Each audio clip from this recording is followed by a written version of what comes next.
Allô. Bonsoir. Oui, bonsoir mesdames, bonsoir messieurs. Je suis Jean-Marc Gibert, délégué à l'événementiel à la ville de Cabreton. La ville de Cabreton est heureuse de vous accueillir dans cette salle du Phare, la salle du casino, le casino que je remercie de l'avoir mis à notre disposition.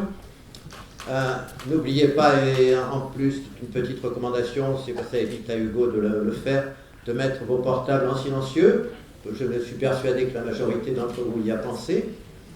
Bien, je vais vous remercier d'être venus si nombreux, puisque la salle est pleine, comme vous avez pu le constater. Moi, je ne le vois plus maintenant à cause des lumières, mais c'est très bien. Continuez à venir sur ce genre d'intervention. N'oubliez pas que c'est l'avant-dernière journée conférence dans le cadre de la journée du gouffre.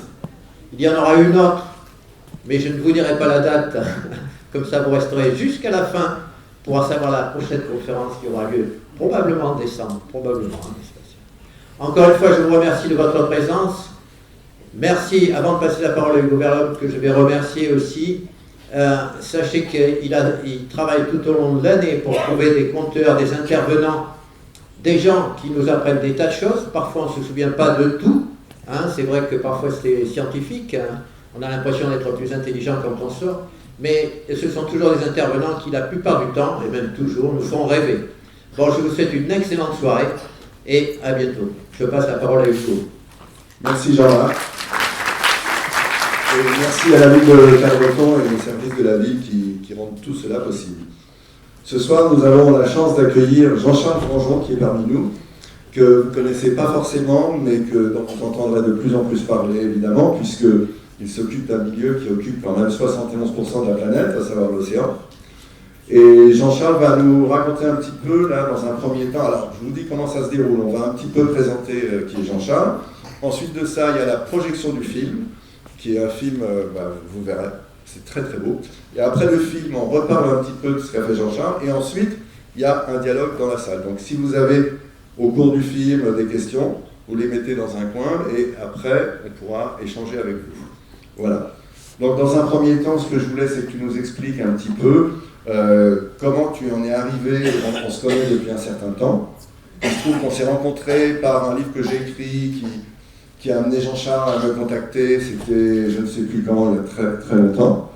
Et depuis, on a fait du chemin, tous, et toi en particulier, puisqu'aujourd'hui, Jean-Charles, disons, il est producteur d'une part, réalisateur et aussi cadreur sous-marin. C'est probablement l'un des meilleurs de sa génération aujourd'hui.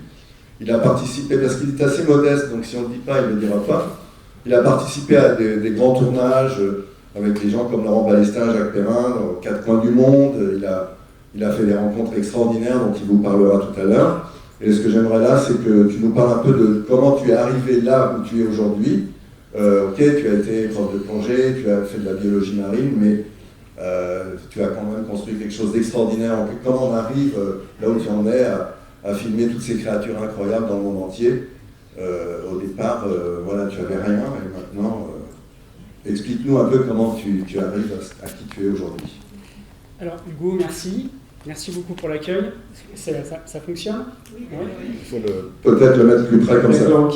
Hugo, merci beaucoup. Tiens, François, là, ça a l'air mieux. Ouais. C'est un honneur d'être là, et surtout en ta présence, parce qu'en effet, je suis complètement fan de ton travail. Donc en fait, pour répondre à cette question, c'est une histoire de passion. Ça commence dans une petite mare près de Lyon, avec une fascination d'un enfant pour tout ce qui peut se passer au-delà de la surface, cette petite surface, et une envie de faire grandir cette surface de plus en plus, d'aller explorer toujours plus loin ce qu'on peut trouver derrière ce voile finalement. Donc en effet, des biologistes marins à cadreurs sous-marins, profs de plongée. En réalité, toute cette progression, elle est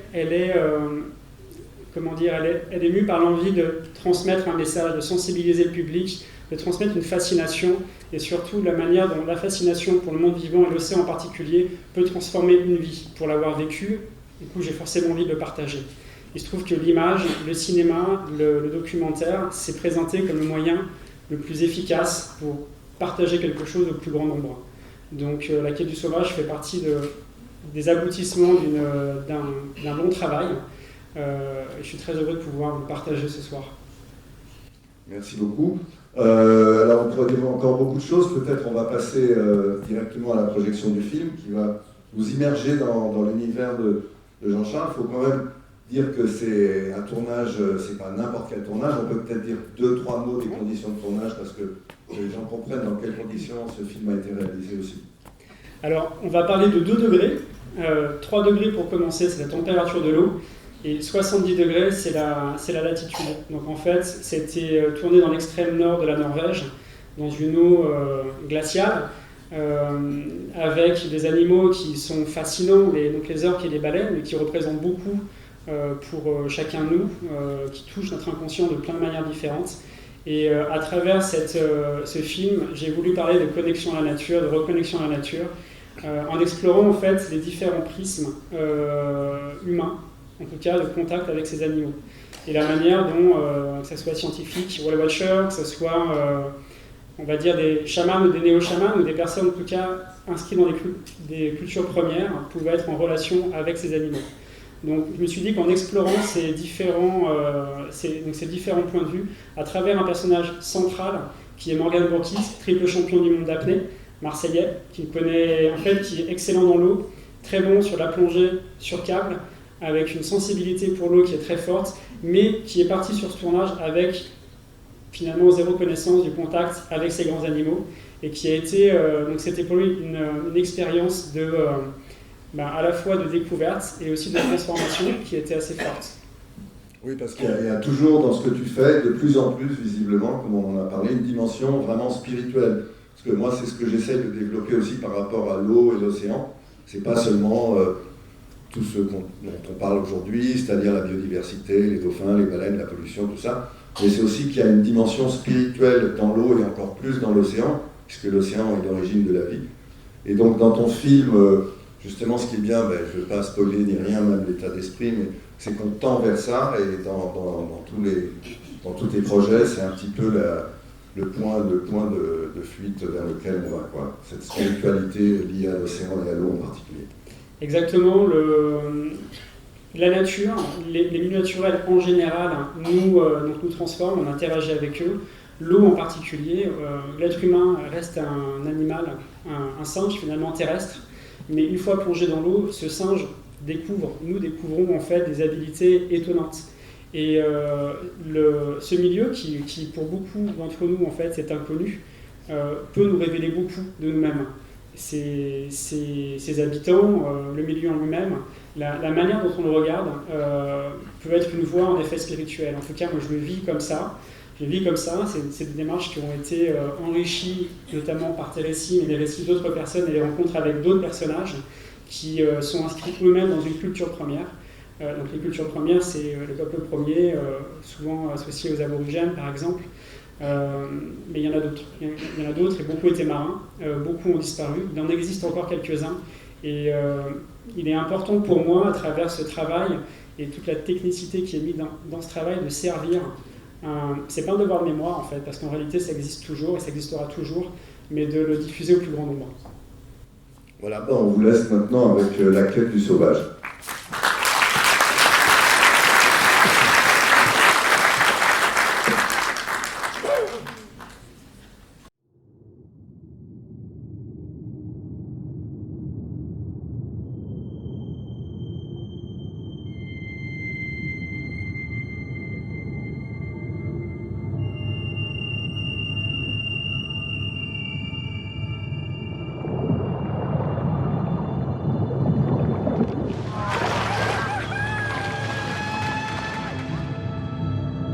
Je m'appelle Morgan Bourkis.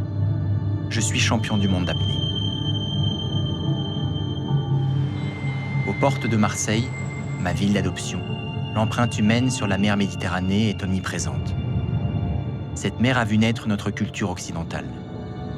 Pourtant, la pollution que nous lui rendons atteint aujourd'hui des records mondiaux. Bien avant ma naissance, phoques, dauphins, orques et baleines vivaient à nos côtés en grand nombre. Certains de ces géants ont disparu de notre littoral. Après avoir touché les limites humaines de l'apnée, j'ai besoin d'expérimenter le contact avec les grands cétacés.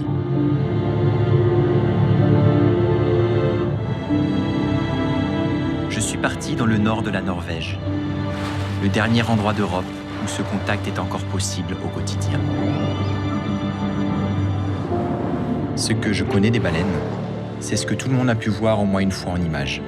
Des dos noirs et luisants qui percent la surface. L'infime instant qu'elles passent dans la lumière ne raconte rien de leur réalité dans les profondeurs. Me laisserai-je happer dans leur univers ?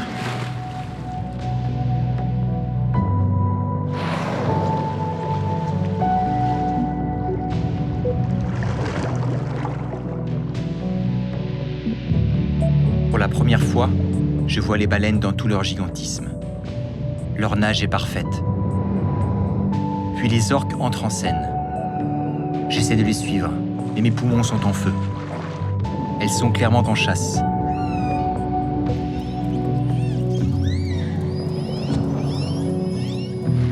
Orques et baleines fusent de toutes parts. Depuis nos constructions, nous regardons la nature avec distance, pensant pouvoir la contrôler. Mais il y a une chose que nous ne contrôlons pas. C'est la fascination qu'elle exerce sur nous quand on se livre à elle.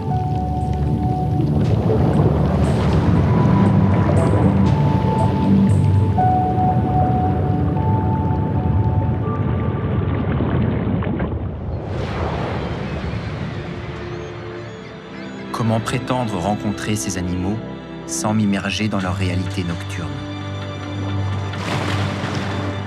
Les grands cétacés reflètent la beauté du monde. Sans une transformation profonde de notre rapport au vivant, certaines populations d'orques auront disparu dans les 100 prochaines années. Tous les personnages que j'ai rencontrés ont choisi de mettre leur héritage au service du vivant. Chacun de nous peut faire ce choix. Quel chemin choisirons-nous de suivre ensemble ?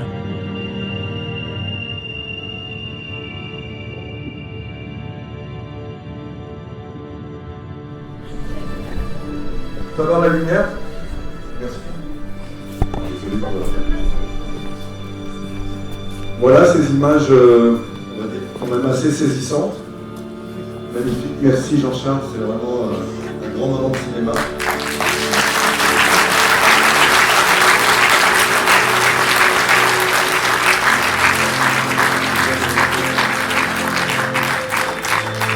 Parce qu'il y a l'apnéiste, mais il faut quelqu'un pour le filmer, l'apnéiste, quand même.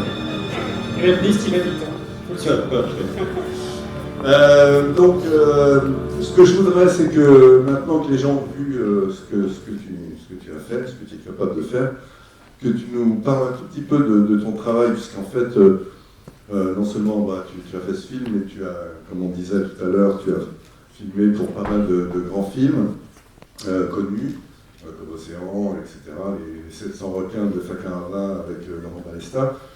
Et ce qui serait sympa, c'est que tu as fait des rencontres assez remarquables, je crois, lors de tes plongées autour du monde, et que tu nous parles un petit peu de ces rencontres animales ou humaines que tu as faites en particulier pendant tout ton travail. Avec plaisir. J'aimerais juste savoir s'il est possible d'avoir la lumière sur le public, parce que je ne vous vois pas en fait. Et comme on va discuter ensemble après, j'aimerais bien qu'on fasse connaissance un peu. On sera moins éblouis. Ouais, merci beaucoup. Parle-nous un peu de tes rencontres. Alors, c'est vrai que l'océan m'a offert beaucoup de rencontres avec différents types d'animaux. Chacune de ces rencontres m'a beaucoup appris et apporté en tant qu'être humain. Vraiment, ça m'a permis de grandir. Parmi ces rencontres, déjà en fait, ce qu'il faut savoir, c'est qu'à la base, moi, ma passion, c'est ça, c'est des orques, c'est des baleines, c'est tout ce qui me... Voilà, quand je vais dans l'eau avec ces animaux, je ne ressens absolument aucune crainte, j'ai en pleine confiance, qui est totalement idiot. En fait, non, c'est pas idiot du tout, mais c'est vrai qu'ils sont quand même très puissants. Et il y a un truc, quand j'ai commencé ma carrière, en fait, qui m'effrayait énormément, c'était les requins. Et forcément, le premier coup de fil que je reçois pour faire un tournage, c'est « Dis donc, tu voudrais pas les filmer des requins, là, dans un endroit où il n'y a pas de visibilité, où ils sont hyper nombreux, hyper actifs, hyper agressifs ?» Alors je me dis, concrètement, une porte s'ouvre, mais je ne sais pas maintenant si j'ai vraiment envie de la franchir. Et du coup, il y a eu toute une suite de tournages avec les requins, toutes sortes de requins. Donc, vous m'imaginez là, mais sauf que complètement terrorisé à chaque fois, cherchant à faire bonne figure sur le bateau. J'ai l'expérience, l'habitude, ce qui était complètement faux. Donc, il a bien fallu se mettre à l'eau une première fois sous le regard attentif d'un producteur qui était mon employeur. Et je me mets à l'eau avec les requins et donc plein d'expériences se passent. Petit à petit, mes craintes en fait s'envolent en réalisant qu'en réalité ils sont au mieux curieux, jamais agressifs. C'est des animaux qui sont juste fascinants. La première chose d'ailleurs qui s'offre à nous, c'est la fascination. Et cette fascination est tellement sidérante qu'elle nous permet d'oublier, qu'elles m'ont permis d'oublier toutes les craintes complètement induites, culturellement parlant, que je pouvais avoir. Il y a une rencontre quand même avec les requins qui m'a profondément marqué, c'est la rencontre avec le grand requin blanc. Je me retrouve du coup à filmer ces animaux pour la première fois, c'était à Guadalupe, c'était du coup au large du Mexique. On était 3 dans l'eau, j'avais 2 apnées de chaque côté et moi au milieu. Et puis voilà le moment où le premier requin blanc arrive directement sur nous. Les 2 apnéistes qui étaient sur mes côtés, eux, ne bougent pas. Et moi, de manière totalement, on va dire, inconsciente, je recule un tout petit peu. Comme ça. Vous voyez ? Et là, le requin était devant, il faisait comme ça. Il cherchait. Et dès que j'ai fait ce pas en arrière, il s'est arrêté. Et là, j'ai compris, donc j'ai fait un pas en avant. Je me suis dit, ok. Donc en fait, l'histoire avec ces animaux, c'est très simple. C'est de garder sa position. C'est de garder coûte que coûte, quoi qu'il arrive, en fait, avec eux, comme dans la vie, sa position. Ne jamais reculer, ni trop avancer. Comme une rencontre avec n'importe qui, avec des gens. Si on se positionne trop en avant par rapport à eux, ça les fait reculer. Si on se positionne trop en arrière, ils peuvent prendre beaucoup de place. Et il s'agit juste d'être debout. Donc c'est ce que les requins m'ont appris. Et cet enseignement, j'ai pu le partager en fait avec un personnage incroyable, un personnage qui m'a ouvert une porte sur la production. En réalité, il m'a permis de franchir une marche que je n'osais pas franchir non plus. Finalement, j'ai pas beaucoup de courage, j'ai juste été beaucoup aidé par plein de gens et par plein d'animaux. Donc cette rencontre, c'était celle avec Ismaël Patou-Okena, qui est un nageur marquisien, un nageur que tout le monde prenait pour un fou parce qu'en fait il passait son temps à faire le tour de Tahiti, le tour de Montréal, de rejoindre Tahiti et Montréal. Il nage comme un enfant de 3 ans qu'on jette à l'eau, donc il fait le petit chien. Mais par contre il fait ça hyper longtemps et avec une posture par rapport à l'océan qui est juste incroyable. Aucune recherche de performance, juste une envie et un besoin d'être dans l'eau, d'être en paix dans l'eau.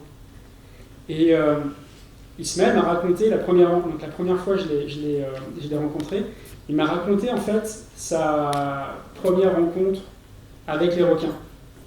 Il était parti pour aller sur l'île de Tetiaroa depuis Tahiti, donc en bateau, et il devait rentrer. Et non, c'est pas ça, c'est que le bateau en fait tombe en panne, où il y a un problème. Il est obligé de faire demi-tour pour pouvoir revenir assez rapidement à la côte. Et Ismaël dit, c'est bon, pas de problème, moi je me mets à l'eau, vous continuez, et je rentre à la nage. On parle quand même de 5 à 10 000, c'est quand même long. Mais lui, il s'en fout parce qu'il nage très très lentement, comme nous, on part faire une rando quelque part, on se promène, donc on ne se fatigue pas. Et lui, il nage comme ça. Et puis, du coup, le bateau arrive, et puis le bateau prévient les secours que Ismaël est en train de nager. Donc les secours envoient un hélicoptère pour aller chercher Ismaël. Donc un mec descend, du coup à la corde, pour lui dire, en fait on vient te secourir. Et Ismaël dit non, mais il n'y a pas de problème, je nage. C'est tout, je nage. Donc le mec remonte un peu embêté, puis il dit à son pilote, écoute, en fait, il nage. Alors, non, mais attends, on ne peut pas laisser ce mec comme ça, il faut absolument le faire remonter, quoi. Et le mec redescend, il va voir Ismaël, il dit, écoute, je suis désolé, je suis obligé de te faire remonter. Et en plus, il y a des requins qui te suivent. Il dit, non, mais je sais qu'il y a des requins, sauf que les requins, ils sont pas là pour moi, ils sont là pour toi si tu descends. Et en fait, l'idée, c'est que dans cette culture, la culture polynésienne, Les requins, en fait, sont pas, et les animaux en général, ne sont pas source de menaces ou de fascination. Ils font partie, c'est des réincarnations des ancêtres. Ils sont là pour apporter un message. Donc, il n'y a pas de notion de bien ou de mal. Quand un message vient à nous, il est là pour donner une information. Et ce qui est important, c'est l'information. Quand le requin suit Ismaël le reçoit comme « Ok, en gros, tu me suis, et si je continue dans ma démarche, tu es là pour m'accompagner. Mais si je fais demi-tour ou si je recule dans ma démarche, tu es aussi là. Ça ne serait pas pour m'accompagner. » Donc quelque part, le requin devient une force de motivation énorme. Donc ça, c'est un autre enseignement des requins qui est assez proche finalement de celui que j'ai pu vivre et qu'on avait pu partager avec Ismaël. Le film s'appelle Thévanoui, l'Odyssée d'Ismaël. Il est actuellement en diffusion sur Arte. Donc vous pourrez peut-être le voir sous le titre, je crois, Il Marquise, donc l'Odyssée d'Ismaël. Mais il y a une autre expérience que j'aimerais vous raconter avec un autre animal qu'on appelle le régalec. Alors le régalec, c'est lui là, qu'on trouve d'ailleurs dans le gouffre, derrière, profond, et qui remonte de temps en temps la nuit. Alors je ne l'ai pas rencontré dans le gouffre. D'abord, est-ce que la régie est prête là-haut? Ok. Donc je ne l'ai pas rencontré dans le gouffre, je l'ai rencontré au large de la Méditerranée. Donc je vais vous proposer de vivre une petite expérience, mais en gros, imaginez que vous quittez la côte. À ce moment-là, il fait jour, et vous naviguez. Et vous êtes tous, j'imagine que vous avez tous navigué. Certains d'entre vous sont allés en mer, peut-être d'autres un peu plus loin. Et il arrive ce moment, en fait, où on se retourne et on ne voit plus la côte. On ne voit plus la côte et tout ce qui est autour de nous, c'est un immense disque bleu. Et le ciel. Et souvent à ce moment-là, surtout quand on est au niveau du gouffre ou dans les canyons de Méditerranée, ça plonge aussi très profond. Donc, on arrive sur une bouée où le régalec est réputé remonter pour se nourrir. On ne sait pas trop au final, mais bon, il revient de temps en temps ici. Tu peux le décrire un peu, le régalec? Le régalec, c'est une sorte de chimère, en fait. C'est un mélange de plusieurs animaux. Alors, on l'appelle le roi des harengs, mais il n'y a pas vraiment de royaume du hareng, mais en tout cas, c'est le plus long poisson osseux au monde. Donc, il peut faire jusqu'à 11 mètres de long. C'est un sabre. Et il est tellement... En fait, sa peau est tellement miroir que quand on met la main dessus, on arrive à voir ses doigts en réflexion. Au niveau de sa tête, il a des sortes de plumes de paon qui partent.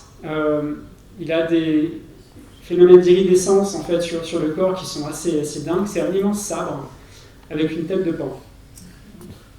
Et c'est un peu curieux comme animal, curieux dans tous les sens du terme. Et donc je me retrouve sur une bouée avec un câble qui descend à 2000 mètres de profondeur.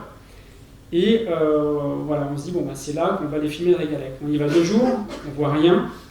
Et puis arrive le moment où le producteur me dit, écoute, ça serait bien d'y aller quand même de nuit. Peut-être qu'il remonte la nuit. Et je lui dis, mais le groupe que tu as pris là, le groupe électrogène, il est assez puissant parce que nous, on a embarqué des éclairages vraiment puissants. Donc il faut de l'énergie, quoi. Il me dit, ouais, t'inquiète. Et je regarde le groupe, je dis, quand même, ça me paraît pas assez puissant. On verra. Donc la nuit tombe. Je m'immerge, le plongeur éclairagiste s'immerge avec moi, il fait nuit, on voit des étoiles, 2000 mètres de fond, et rien à l'horizon. Donc la seule chose qui nous relie au monde, c'est un câble. Voilà, épais comme ça. Et ça devient tout notre univers.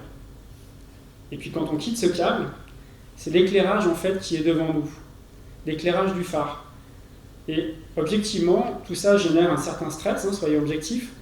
Et à ce moment-là, on s'accroche comme une branche à la partie visible des choses. On s'entend qu'on est entouré par une énorme quantité d'eau. Et à ce moment-là, tout peut arriver. Mais c'est extrêmement terrorisant. Donc du coup, on reste uniquement sur la partie visible des choses. Et puis arrive un moment où le groupe électrogène s'éteint. Et à ce moment-là, imaginez et laissez remonter un petit peu tout ce qui peut remonter. Il y a quelque chose qui a disparu, c'est des projections qu'on a sur le monde. Et de cette obscurité apparaît en fait une infinité de possibles. Et tout à coup, en fait, la peur disparaît. et elle est remplacée par une immense plénitude, une immense sensation de calme et d'apaisement. Et quand la lumière revient, ben quelque part on est un peu déçu. Parce qu'on était bien dans le ventre de l'océan, là, dans cette matrice où tout est possible, où tout peut arriver. Parce qu'en fait, c'est la vie. Et souvent, dans la vie, on est projeté, on est induit culturellement, en fait, à regarder dans une direction. En se disant, c'est par là qu'il faut regarder, parce que c'est par là que j'ai appris à regarder.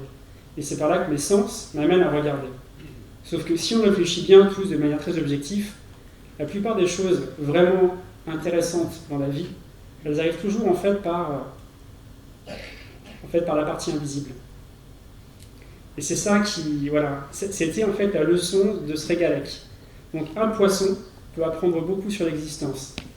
Et je crois que la richesse de ma démarche aujourd'hui, la richesse de mon métier, c'est de me permettre de rencontrer des animaux sauvages et d'être dans cette posture avec eux, et du coup de grandir en tant qu'être humain avec eux.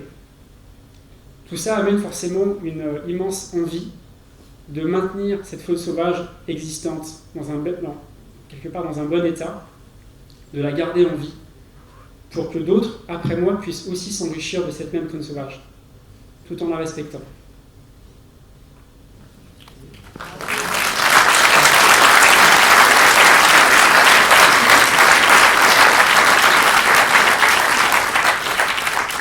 Allez plonger dans le gouffre.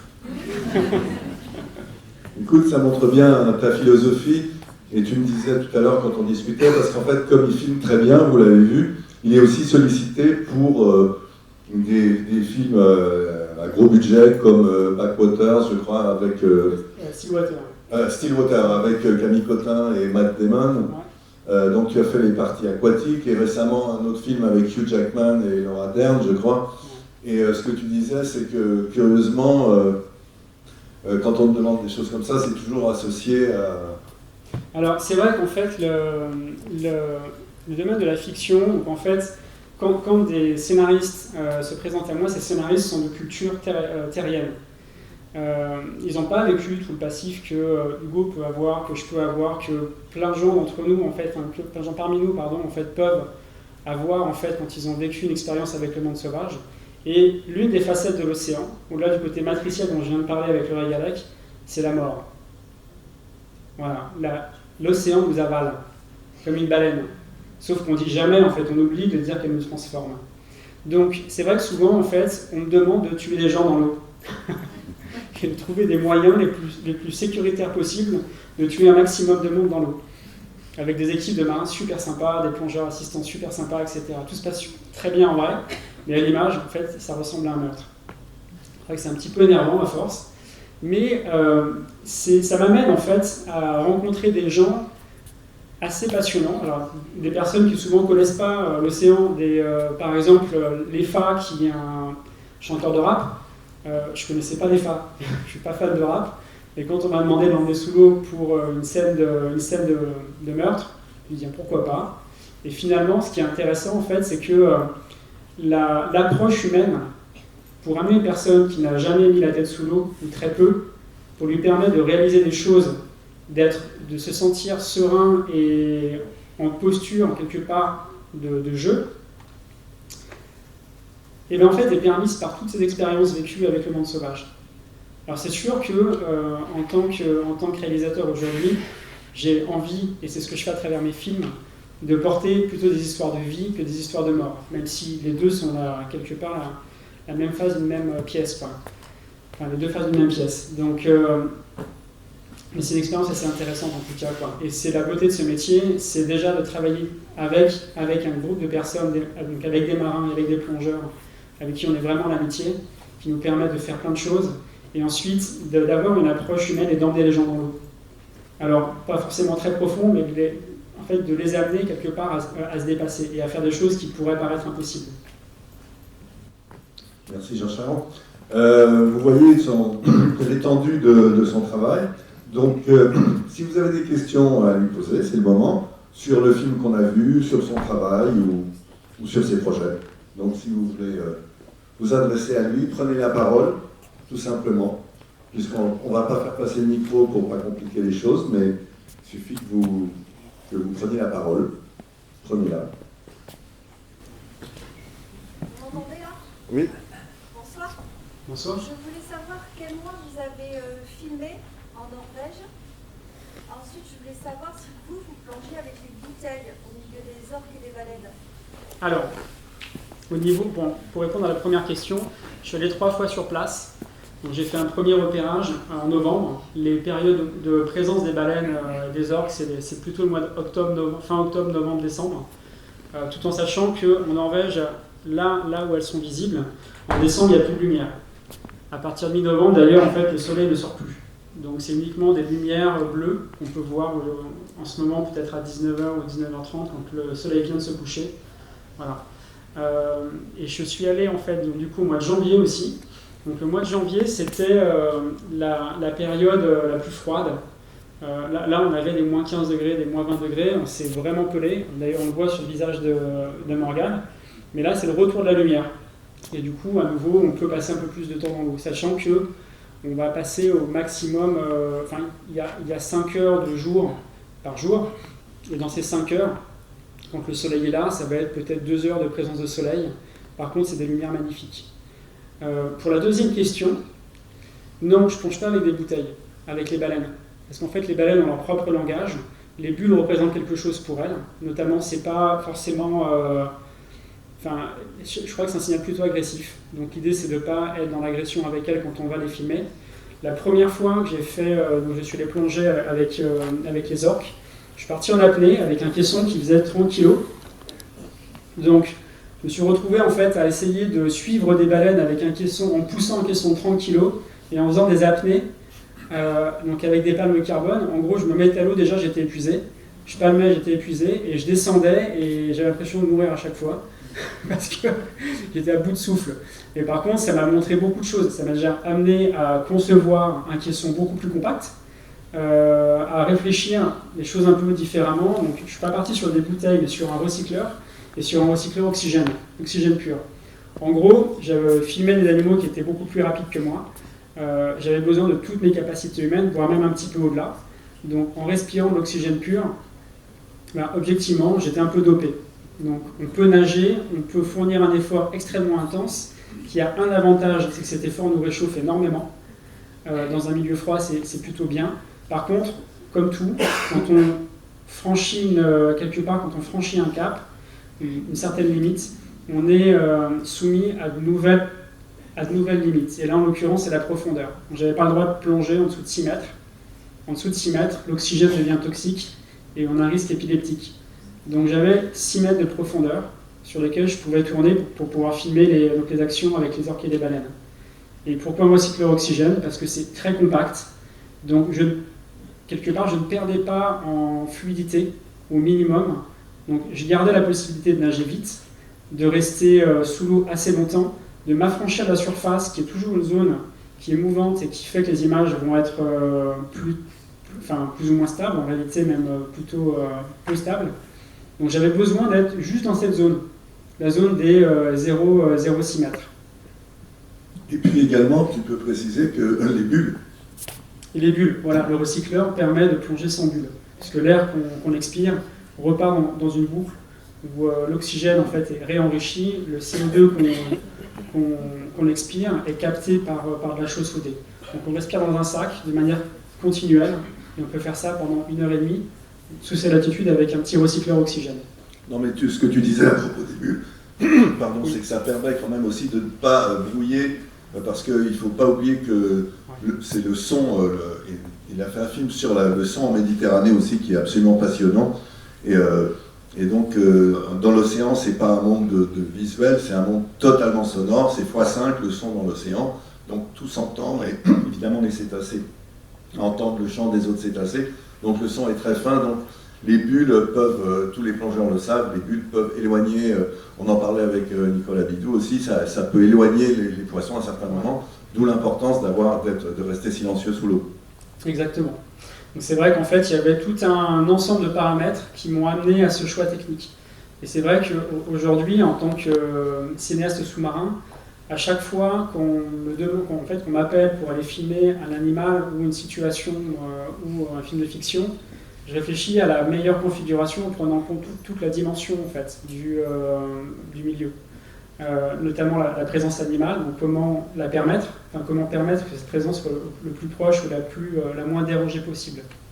Ça fait partie quelque part du succès de l'image. Et finalement, quand on approche avec douceur, ben, ça se passe mieux, hein, globalement, en général.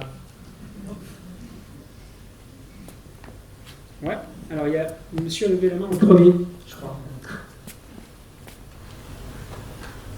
On a remarqué qu'à tout moment dans le film et dans les explications de Jean-Charles, on fait allusion au danger.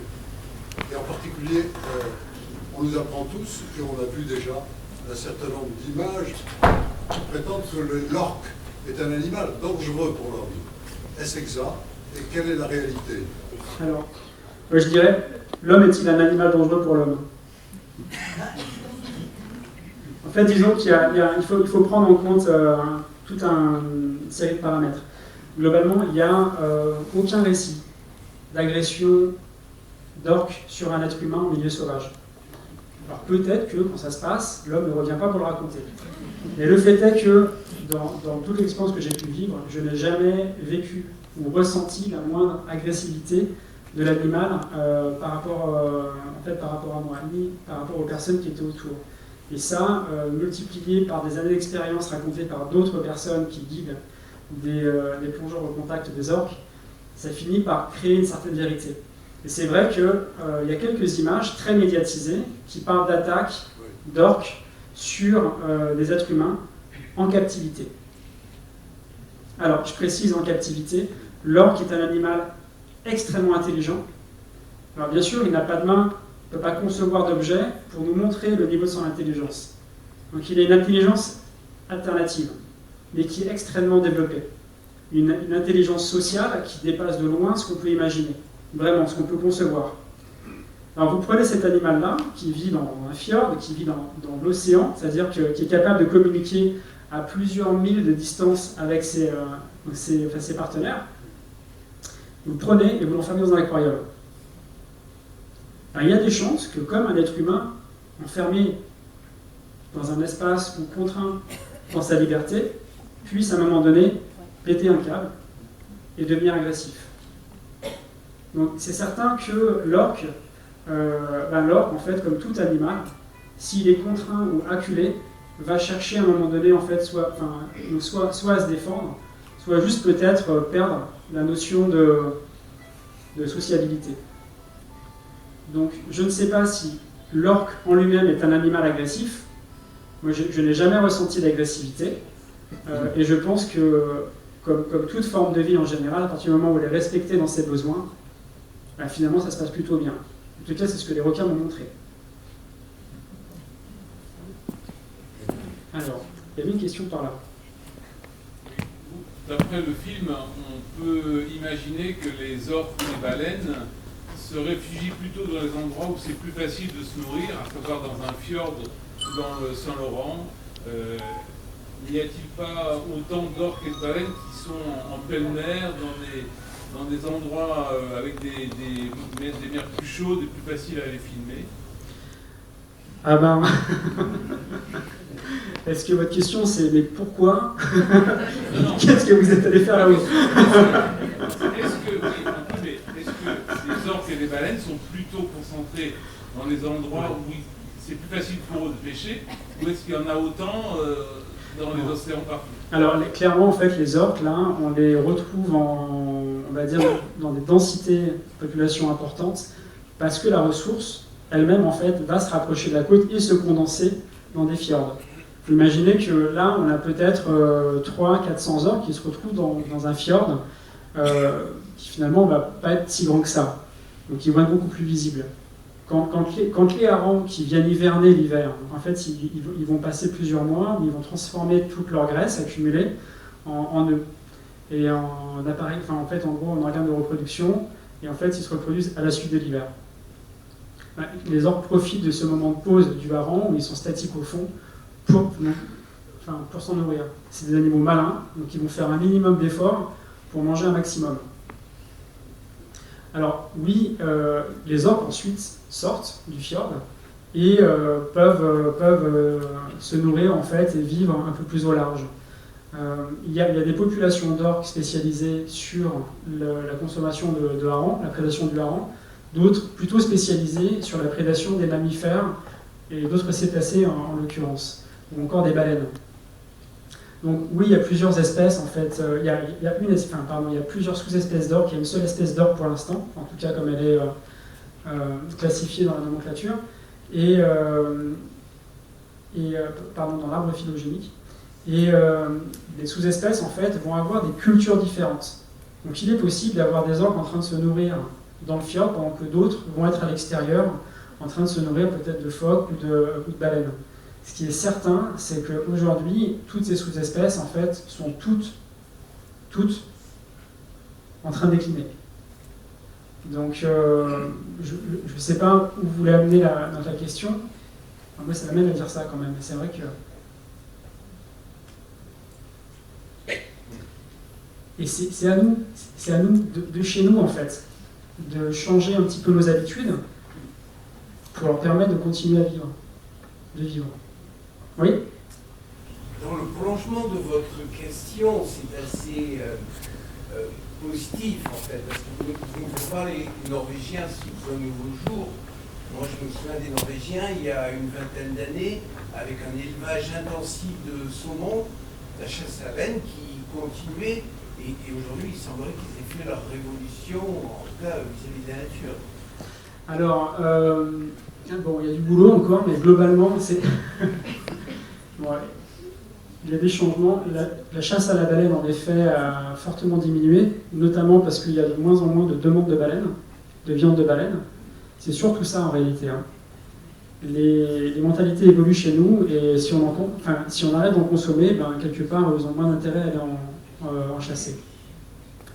Il y a ça, il y a une pression internationale donc, autour de la protection des baleines qui a quand même fait son œuvre. Pour en revenir aux fermes de saumon, non, le problème n'est absolument pas résolu, c'est pas terminé. Et j'en discutais avec Runar qui était cadreur avec moi sur le tournage, qui est norvégien, qui m'expliquait que la seule raison pour laquelle il continue, donc la Norvège continue à élever des saumons dans les fjords, donc dans des milieux sauvages, c'est que d'un point de vue marketing, c'est beaucoup plus vendeur que de les extraire du milieu sauvage en fait, et de les mettre dans des fermes où l'eau est contrôlée et surtout l'eau ne retourne pas dans le fjord. On passe sur la production intensive animale, ça c'est une autre question. Mais ce qui est certain, c'est qu'aujourd'hui, la problématique est purement marketing. En fait, ils ont peur que s'ils sortent le saumon d'élevage du milieu naturel, en fait, soit on ne veuille plus en acheter, soit ça fasse tomber les prix. Donc c'est quand même intéressant de comprendre en fait que c'est toute une question de psychologie humaine qui amène aujourd'hui à faire des choix assez révolutionnaires en tout cas très, très importants sur la nature et sur la conservation de la nature. Donc non, d'ailleurs en fait on voit encore, moi j'ai 42 ans, quand j'étais gamin, le saumon on avait une fois par an, c'était à Noël, et ça coûtait extrêmement cher. Aujourd'hui, première aire d'autoroute, vous avez des sandwichs Sobedo à 4 € avec du saumon dedans. Et tout le monde en mange. En gros, aujourd'hui, c'est soit le cochon, soit le saumon en poisson. Donc, c'est quand même étonnant qu'un poisson autrefois aussi cher et aussi rare soit devenu aussi abondant et aussi courant. Donc, c'est vrai que ça invite à se poser des questions. Je suis sûr que devant, là, il y a des très très bons poissons en plus. Enfin, j'en suis même persuadé, et qu'il y a plein de pêcheurs locaux et qui sortent tous les matins pour aller pêcher et qui font un métier qui est merveilleux, qui préserve la ressource, et c'est eux qu'il faut en réalité, je pense que c'est eux qu'il faut nourrir, pas les fermes industrielles de saumon, quoi. Ouais. Combien de temps vit un orque ? Je crois qu'il y avait une question, pardon, mais on va venir après. Est-ce que vous pourriez nous expliquer un peu plus en détail 2 moments Le premier, c'est celui du plan où on voit les deux baleines passer, vous êtes au milieu. Et le deuxième, c'est la rencontre avec le régalec. D'accord, ok. Alors la rencontre avec les baleines, déjà, c'était un... Quand on part faire un film comme ça, il y a plein de choses qu'on maîtrise, il y a plein de choses qu'on ne maîtrise pas. Et notamment la rencontre animale. Donc, ce genre de rencontre, moi, ça faisait partie de mes fantasmes, des choses que je voulais vivre dans mon existence. Quand elle s'est présentée, ça a été un moment absolument incroyable. Ce qu'il y a, c'est qu'en fait, on ne sait pas du tout quand ça se présente. Et les baleines, en fait, viennent par en dessous. Les orques font tout le boulot. Les orques descendent dans les profondeurs, à 200 mètres de fond. Collectivement, en fait, elles arrivent à ramener un groupe de harengs en surface, qu'elles bloquent contre la surface. C'est pour ça qu'elles le remontent d'ailleurs. Elles le remontent parce qu'en fait, c'est plus facile pour elles. Parce que, en fait, la surface bloque les poissons. Et donc, elles font ça leur demande une certaine énergie. Et puis, les baleines sont dans le coin, elles écoutent tout ce qui se passe. Et quand elles entendent les orques se mettre à piailler, là, que ça n'arrête pas, elles se disent « Ah là, il y a un truc intéressant ». Et elles arrivent par en dessous, donc dessous le banc, avec la gueule ouverte, et elles raflent la mise. C'est quand même une baleine. Et du coup, en fait, quand on va plonger justement dans ces environnements, notamment avec des harengs, en général avec sur n'importe quel type de bedball, donc en fait des boules de poissons, de fourrage, de poissons dits fourrage, que ce soit des requins avec tout, il y a un endroit où il ne faut pas aller, c'est au milieu. Parce que, donc ça c'est ce qu'on nous dit au départ. Ce que m'avait dit le premier tournage avec les requins, c'était comme ça. On m'avait dit surtout, tu vas pas au milieu, et surtout, tu vas pas dans l'eau s'il y a moins de 3 mètres de visibilité. Parce que le poisson, en gros, les animaux marins ne pourront pas te voir. Ils pourront se tromper. Sauf que ce qu'on ne nous dit pas, c'est que quand on est dans l'eau, c'est pas nous qui décidons comment le banc de hareng va évoluer. Mais que des fois, le banc de hareng, il vient en dessous de nous. Et on ne peut rien faire.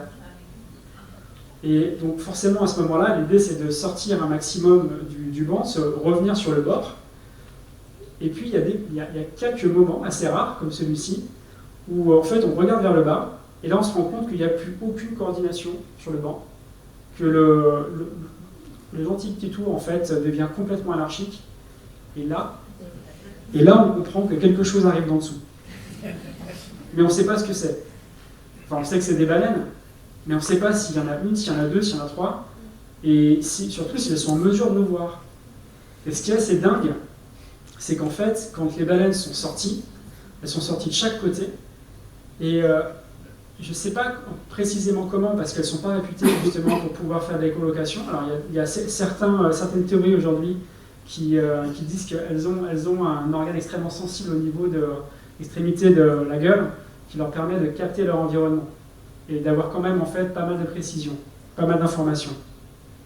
Et bon, il n'empêche que quand elles sont sorties, elles m'ont clairement évité. Objectivement, j'étais au milieu et je les ai dérangées. Mais elles m'ont évité. Et ça fait plaisir.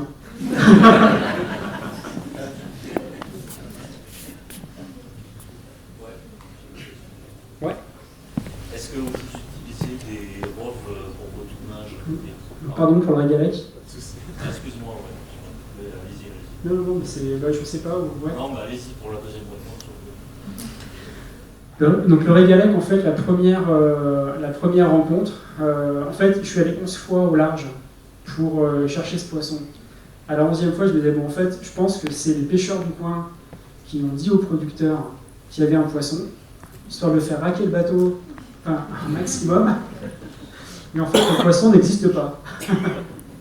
Une sorte de David des mers, quoi. Donc, à la 11e fois, en fait, je me retrouve sur site. Je m'immerge, j'étais avec un plongeur assistant, Jérôme, qui me suit maintenant sur plein de tournages. Et lui, c'est la première fois qu'il plongeait au large comme ça. Il y avait un banc de sable, c'est du plancton colonial en fait assez gros. C'était tellement dense qu'en fait, quand il est descendu, il s'est dit mais attends, c'est un herbite posidonie. Donc c'est des phanérogames marines qu'on trouve en Méditerranée. Et des plantes. Et phanérogames, c'est pas non plus... Donc du coup, en fait, donc on s'immerge et en fait, on est descendu dans ce banc, ce nuage en réalité, parce que c'est des nuages de plancton qui se déplacent, comme ce qu'on peut voir dans le ciel. On est rentré à l'intérieur comme ça. Donc c'est vraiment immiscé à l'intérieur. Et une fois dessous, c'est Jérôme qui a vu le régalec en premier. Du coup, je suis allé le filmer. Puis en fait, on a vu un régalec et 2 régalecs. Et en fait, ils sont restés ensuite 2 jours avec nous. Donc on a pu faire les images du film en l'espace de 2 jours. Enfin, à vrai dire, une journée et une nuit. Mais la rencontre, elle est dingue. Et d'ailleurs, il y a une expérience assez marrante avec ce poisson, c'est que quand on est de nuit, en fait, on n'a aucune référence visuelle. Et le point focal, en fait, notre vérité, ça devient le poisson. Donc moi, je filme le poisson, et sans trop faire attention à la profondeur. Du coup, on commence à 10 mètres, et puis à un moment donné, je regarde mon ordinateur, je suis à 40 mètres. Et là, je me dis, ah d'accord, en fait, ce poisson, c'est une sirène. Elle vous prend par le bout du nez, comme ça, et elle vous emmène où elle veut. Voilà. Donc jusque dans les profondeurs. Je me dis, bon, soyons raisonnables, arrêtons là. Je remonte en me disant, bon, c'est pas grave, le régalec, c'était déjà un beau cadeau, quoi. Et là, Jérôme redirige son éclairage vers le fond, et le régalec nous avait suivis. Donc il était toujours avec nous. Et on a fait comme ça le yo-yo plusieurs fois. Voilà, ça a été la rencontre avec ce poisson et l'apprentissage de la notion de relativité, de vérité par rapport à un point qui peut changer. Les roves. Alors, pas encore, mais ça va sûrement se faire. Après, c'est une question de sujet. C'est-à-dire que on ne peut pas diriger un drone sous-marin comme on dirige une caméra. C'est-à-dire, on n'est pas encore au niveau non plus des possibilités de déplacement d'un drone, parce que le drone aujourd'hui aérien est devenu vraiment un 3e axe de tournage, mais je m'en sers énormément. Sous l'eau, c'est pas encore le cas. Par contre, on y réfléchit beaucoup pour des situations qui seraient soit extrêmement dangereuses, qui seraient réellement dangereuses, je veux dire, soit pour des profondeurs auxquelles on peut pas pour des profondeurs qu'on ne peut pas atteindre, soit en recycleur, soit en plongée, quoi. Pour du repérage aussi. Alors pour du repérage, pas encore. Mais par contre, ouais, ça rentre tranquillement dans la boucle. Ouais. Vous êtes en train de faire un ROV? Non? Est-ce que vous n'êtes pas en train de développer un ROV? Non, en fait j'ai passé 10 ans à faire du drone aérien pour la télé. D'accord. Et là je vais me mettre au drone sous-marin. D'accord. Il y a des choses qui existent, c'est de plus en plus performant. Objectivement, là, il y a quand même en fait toute une question de positionnement par rapport au courant, par rapport à l'élément. Pour moi, la problématique majeure, pour répondre, c'est vraiment un échange technique là, c'est la question d'éclairage. En fait, rien ne remplace un éclairage en topside, un éclairage humain qui va suivre en fait un cadre. Donc pour moi, c'est pas un ROV qu'il faut dans ce cas-là, c'est 2 ROV. Ouais, un pour l'éclairage. Voilà. Et dans ce cas-là, ça peut être super intéressant. Un seul ROV, ça fournira une image, une information. Pour du repérage, ça peut être très bien, mais ça sera forcément limité dans la qualité artistique. Parce que c'est un éclairage directionnel, et si l'eau est chargée, ça fera l'effet des pleins phares nuit de brouillard, quoi. Donc ça sera de toute façon limité dans la profondeur d'information à récupérer. Ouais. Moi c'était Morgane, je voulais savoir le temps qui restait sous l'eau et à quelle profondeur. Alors, Morgane, en fait, juste pour parler un petit peu du personnage quand même, parce que c'est un être humain exceptionnel, en plus d'être un apnéiste exceptionnel. Vraiment, il a des qualités humaines sûrement égalées, mais que je ne connais pas chez d'autres personnes. Enfin, vraiment. Morgane, en fait, pour vous dire, il descend, c'est pas simple, mais il le fait, il descend à 91 mètres à la brasse, sans palme. Hein. Il fait une petite bascule, et il brasse. Et il brasse jusqu'à 91 mètres de profondeur. Et ensuite, il remonte. En apnée statique, je crois qu'il tient dans les 7 minutes 45. Dans ces situations-là, en réalité, l'effort est tellement intense, l'effort de nage est tellement intense que les apnées ne dépassaient pas les 30 secondes, 1 minute. Parce que, en fait, on arrive sur site, on est déjà brûlé, on a déjà donc les poumons en feu, quoi. Comme c'est dit dans le film d'ailleurs.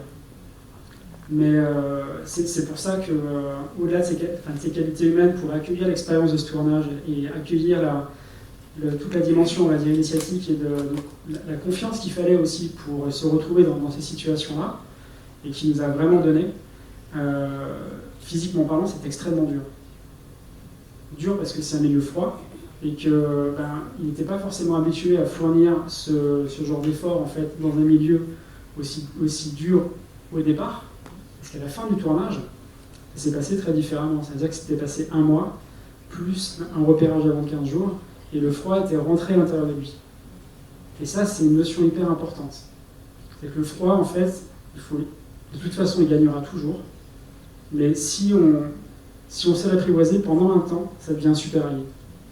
Et sur une journée, vous plongez combien de fois sur une... Alors, globalement, en fait, on partait le matin, Si, on partait le matin, globalement, vers les 9h, et on rentrait le soir vers les 18h, 19h.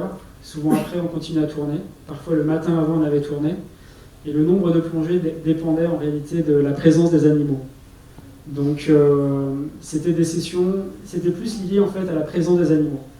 Et généralement, une action va durer pendant à peu près 40 minutes, au maximum. Ça peut durer 10 minutes, comme ça peut durer 2 heures. Et si ça dure 2 heures, on reste 2 heures.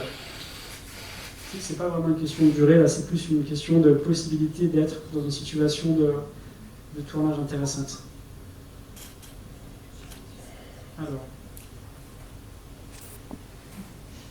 Ouais, c'est concernant Oui, Morgane. Concernant Morgane, ouais. Donc il est venu comme athlète, et est-ce que finalement il repart comme militant ou ambassadeur parce que finalement avec cette rencontre à Le Monde Sauvage, il s'est investi depuis dans des associations Alors, il essaie d'accompagner au maximum en fait les personnes qui lui demandent. Maintenant, Morgane fait quelque chose d'essentiel en fait, c'est qu'avant de venir sur ce tournage, il était déjà investi au niveau de sa vie personnelle. C'est-à-dire qu'en fait, ses choix étaient orientés par, de manière générale, en fait, le respect des autres et le respect des natures. Je crois que c'est déjà quelque chose d'énorme. Commençons par là. Et ensuite, il a prêté son image en fait à ce film. Et aujourd'hui, en fait, il continue à accompagner des démarches de sensibilisation. Il est devenu ambassadeur de la Fondation Sulobay aux Philippines. Encore une fois, pour prêter son image et faire en sorte qu'au-delà de l'aspect sportif, ça sert à d'autres causes. Maintenant, ce n'est pas un militant, comme je ne suis pas un militant. On est tous les deux fascinés par l'océan et on a surtout envie d'en parler et surtout envie de continuer à évoluer dans un environnement le plus beau possible, le plus riche possible. Il y a une question par là. Combien de temps a duré le tournage? Est-ce que vous aviez un objectif temporel? En fait, il y a eu plusieurs étapes. Déjà, dans la construction du projet, il y a eu 3 ans. 3 ans pour développer le projet, c'est-à-dire le développer déjà au niveau de l'écriture. Il y a eu plusieurs passes d'écriture. Morgane est arrivé sur une deuxième passe. Il y a une première passe de pur repérage. Donc là, je suis parti tout seul une semaine, enfin 10 jours à vrai dire, du côté de Tromsø. Je suis rentré, j'ai écrit un premier jet en disant mais j'ai pas de possibilité réellement de faire un lien entre ces différents regards. J'ai besoin de quelqu'un pour ça. J'avais un premier personnage pressenti, mais qui était trop occupé sur place pour pouvoir être disponible. Et du coup, en rentrant, je lui ai dit tiens Morgane, est-ce que ça ne te dirait pas d'embarquer dans l'aventure? Il m'a dit ok. Et l'année, entre-temps, j'ai réalisé le produit T'évanouis. Et je suis rentré avec un peu plus d'armes, on va dire, de billes pour pouvoir me lancer sur celui-ci. On est parti en janvier 2019, tous les deux avec un cadreur en plus pour le mettre en condition et voir comment il se comportait, comment il accueillait les expériences, comment il accueillait le froid, comment tout ça se passait. Puis il accueillait super bien. Donc du coup, je suis retourné dans une période plus apaisée durant l'été, quand il fait beaucoup plus jour, il fait jour quasiment 20 heures par jour. Donc les gens sont beaucoup plus patients, beaucoup plus le temps de discuter. J'avais plus le temps aussi de préparer tous les personnages au film, de leur expliquer pourquoi je voulais faire ça et pourquoi ils étaient importants. Il était important pour moi qu'ils soient présents dans le film. Donc ça, c'était au mois d'août. Et ensuite, on est parti à une équipe de, j'avais dit, je sais pas, 5-6 personnes. 6 personnes, donc 6 personnes au mois de novembre, et là on est resté un mois plein. Et le montage a duré 20 semaines. Voilà, ce qui est pas mal.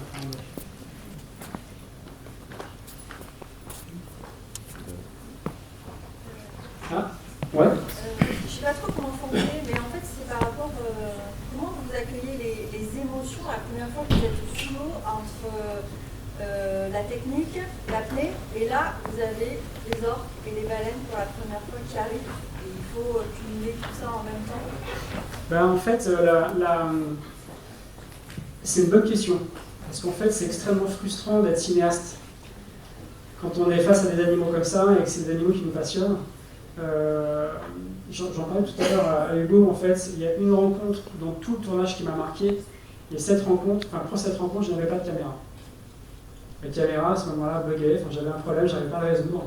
Donc j'ai laissé sur le bateau en me disant, vas-y, profite de la rencontre, et tu verras. Et là, j'étais dans une petite baie qui était quand même plus grande que la salle, mais bon, à peu près, on va dire à peu près donc la même hauteur. Et au fond de cette petite baie, tout était très calme. J'étais tout seul, j'étais en combinaison, en combinaison humide, j'avais pu nager assez loin. Et il y avait plein de petits cailloux roses, c'était super joli. C'était un peu le monde des bisounours en fait. Et du coup, je descends et je prends un de ces cailloux qui m'intriguait, parce qu'ils étaient vraiment très très ronds et très roses. Donc, je prends un de ces cailloux et je le mets devant moi comme ça. Et puis, quelque chose apparaît. Et en fait, c'était une baleine. Et c'est une baleine qui est venue jusqu'à moi et qui s'est arrêtée à peu près à 1 mètre.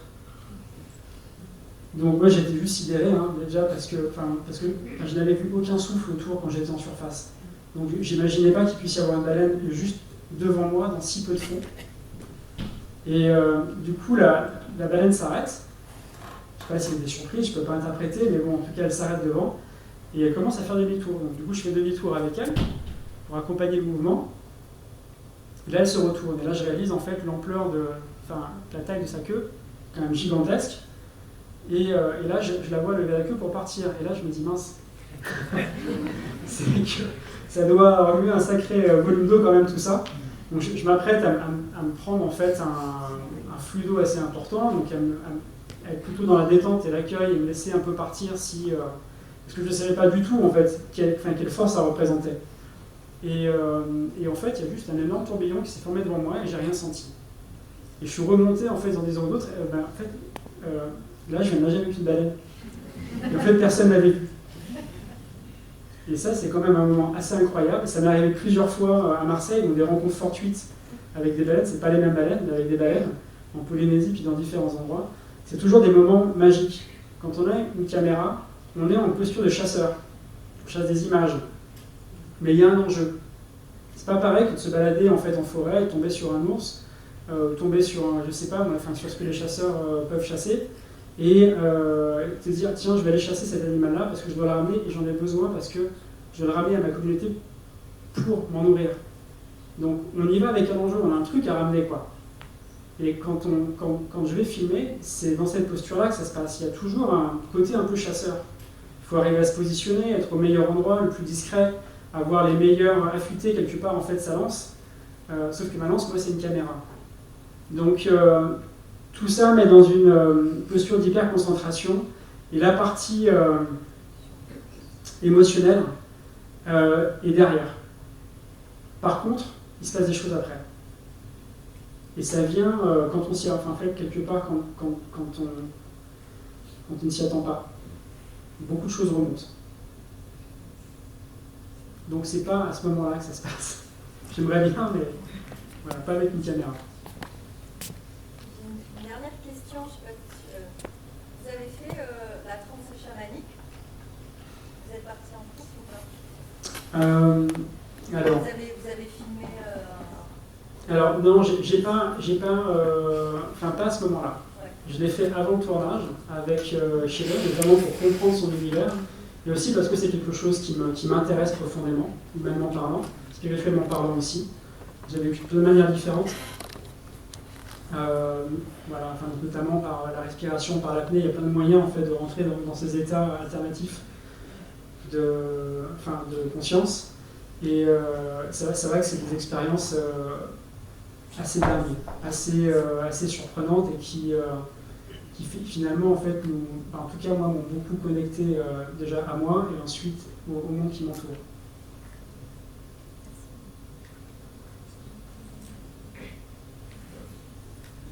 Il y avait aussi une question sur la durée de vie des orques qui vivent à peu près comme les humains, c'est-à-dire on en connaît la granny qui a 80 ans, c'est ça?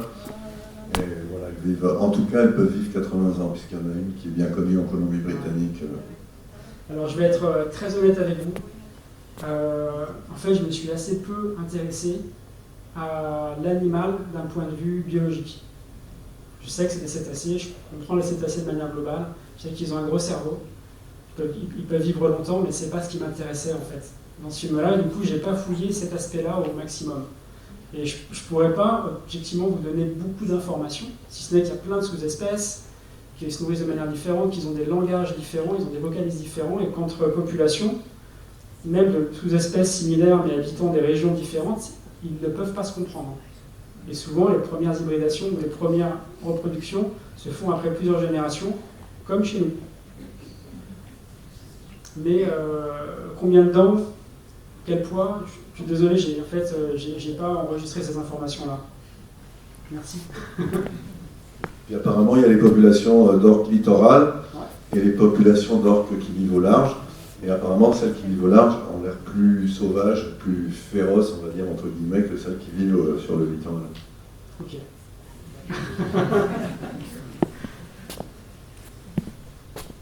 Pardon, c'est juste pour donner l'information que la plus âgée des orques, donc Granny, elle est partie à 104 ou 105 ans. Ah oui, c'est ça. D'accord. Voilà, c'est vraiment la durée de vie. Je voulais rentrer cet exemple. Ce qui est beaucoup quand même pour un mammifère marin, pour un mammifère en général, quoi. Sachant que les baleines, quand même, je crois que c'est les baleines boréales qui sont supposées vivre au-delà de 200 ans. Ce qui fait quand même, il y a un truc qui interpelle là-dedans, c'est que c'est un truc c'est une information qui est sortie plus tôt dans mon dernier film sur le partage de l'espace acoustique entre le monde des hommes et le monde sauvage. C'est qu'en fait, ces animaux, pour les plus vieux d'entre eux, ils ont connu toute la révolution industrielle. Donc en fait, ils ont, en l'espace d'une génération, dû intégrer dans leur environnement une augmentation par 100 de la quantité de bateaux en surface, une augmentation de la pollution surréaliste, une réduction en fait des ressources aussi très importante. Donc tout ça, c'est beaucoup à assimiler pour une espèce sauvage. Pour l'instant, ils le font encore, mais malgré tout, ça serait bien qu'on évolue un petit peu nous aussi, ce serait pas mal, non? Ça vous dit pas? Hein? Ça pourrait être en plus super joyeux, quoi. Le confinement, c'était pas mal. Pardon? Le confinement a redonné... En tout cas, ce qui est certain, c'est que si on mettait toute l'ambition qu'on a, toute l'intelligence qu'on a, toute l'ingéniosité qu'on a sur un système de valeurs qui préserve ce qui est vraiment essentiel, c'est-à-dire le socle sur lequel toutes ces ambitions existent, le vivant et sa richesse, qu'est-ce qu'on serait heureux, quoi. Et ça nous coûterait beaucoup moins cher, je pense. Pardon. C'est une belle conclusion.